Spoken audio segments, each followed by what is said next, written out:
ربما شاهدت يوما مقاطعة لأشخاص يساعدون الثعابين في إزالة جلدها القديم، وقلت في نفسك: هل هذا حقيقي؟ ولماذا تحتاج الثعابين إلى من يساعدها أصلا؟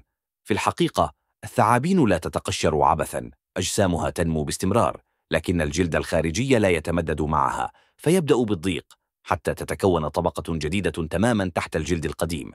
وعندما يحين الوقت تبدأ الثعبان عملية مذهلة تسمى الانسلاخ. تحتك الثعبان بالصخور أو الأغصان، وتبدأ ببطء في خلع جلدها بالكامل في مشهد مدهش يشبه تبديل الحياة بواحدة جديدة. لكن ليست كل عملية انسلاخ تمر بسلاسة.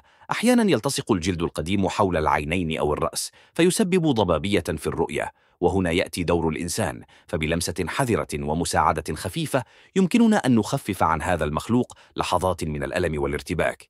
إنها لحظة إنسانية حتى مع حيوان يثير الخوف لدى الكثيرين. والآن أخبرني، هل كنت ستجرؤ على لمس ثعبان لمساعدته، أم أنك ستفضل المشاهدة من بعيد؟ ولا تنسى الاشتراك لتشجعنا على تقديم المزيد من القصص الغريبة والمذهلة عن عالم الحيوان.